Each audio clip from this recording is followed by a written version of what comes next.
Kalau kita ada satu daripada tiga benda ni pun cukup. Kita tak perlu ada tiga-tiga ni. Salah satu daripada tiga ni dah cukup bagus untuk kita tak jadi mangsa layanan double standard.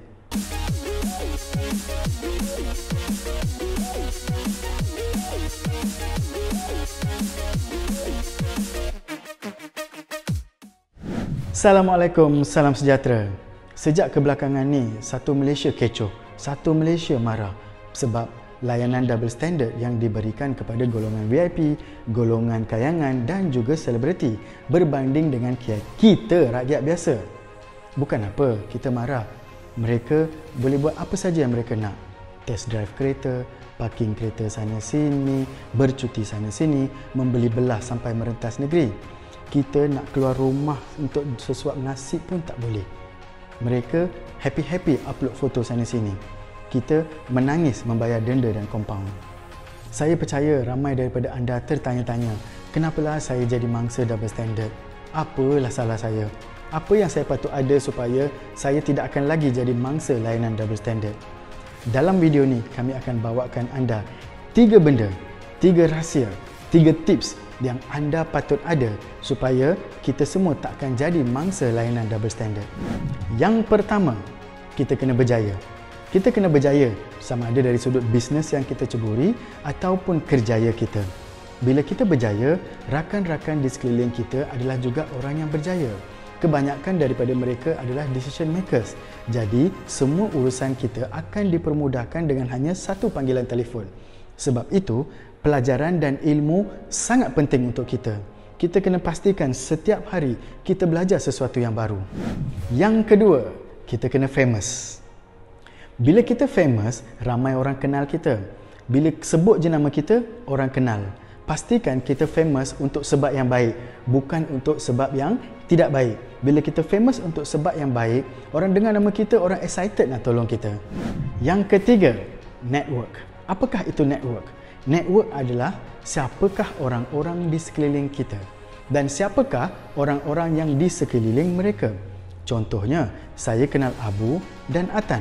Abu dan Atan adalah direct network saya. Tapi soalannya, siapa pula yang Abu dan Atan kenal? Itu juga adalah network kita. Untuk membina network yang sangat bagus, kami akan kongsikan satu tips yang penting. Pastikan dalam 10 orang yang selalu anda luangkan masa bersama, 7 daripada mereka lebih hebat daripada anda. Mungkin dari segi kerjaya, mungkin dari segi kewangan ataupun dari segi bisnes.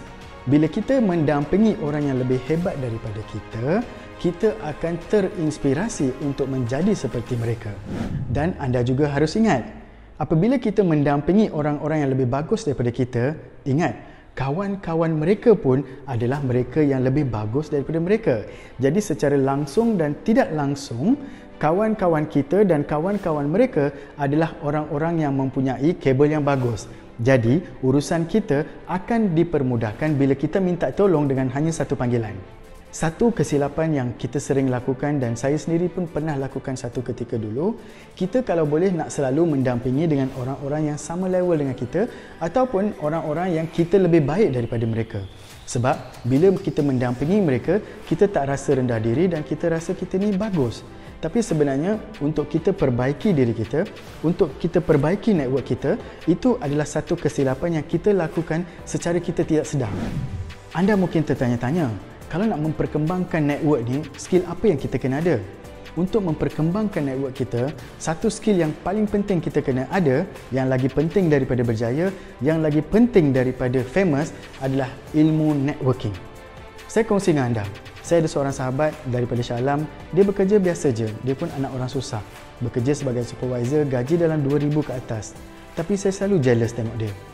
Bila ada majlis orang kenamaan, majlis VIP ataupun majlis-majlis yang melibatkan istana, dia selalu ada di sana sebab dia dapat jemputan. Dia mungkin tidak dapat jemputan secara langsung daripada kenamaan, istana ataupun VIP. Tetapi, dia mendapat jemputan melalui orang yang menerima jemputan daripada pihak berkenaan. Sebab itu, ilmu networking ni sangat penting. Kita kena sentiasa pastikan dan kita kena sentiasa peka siapakah orang-orang di sekeliling kita. Mungkin ada di antara anda tertanya-tanya, saya ni seorang yang introvert, seorang yang pemalu. Bila jumpa orang, saya gugup. Saya tak tahu nak cakap apa. Dan mungkin ada di antara anda yang tertanya-tanya, saya ni seorang extrovert, saya ni seorang yang peramah, tapi bila jumpa orang, saya tak tahu nak cakap apa. Saya teringin nak borak, tapi kadang-kadang saya borak benda yang tak penting. Sebelum tu, saya nak kongsi dengan anda. Sebelum kita buat networking, kita kena set dalam mindset kita. Bila kita jumpa orang yang kita nak buat networking ni, ada dua perkara yang kita kena set dalam minda kita. Nombor satu, bila saya jumpa dia, apa yang saya nak belajar daripada dia? Apa yang saya nak dapatkan daripada dia? Dan yang kedua, bila saya jumpa dia, apa yang saya boleh contribute pada dia. Once kita dah set dalam minda kita dah boleh mula buat networking.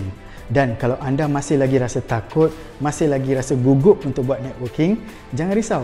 Kami bawakan untuk anda e-book yang percuma, 100% percuma untuk 100 orang yang pertama. Masukkan voucher yang kami berikan dan download e-book ni secara percuma. Network 101 untuk yang pemalu dan juga yang tak tahu malu. Dalam e-book ni anda akan belajar baby step yang kecil, langkah-langkah yang kecil macam mana untuk menjadi seorang pakar networking yang hebat. Macam mana kita boleh network dengan orang lain untuk mendapatkan apa yang kita nak. Semoga e-book ini dapat membantu anda untuk menghebatkan lagi ilmu network anda. Semoga network anda selepas ni menjadi lebih power. Ingat, kalau tak handsome tak apa. Kalau tak famous pun tak apa.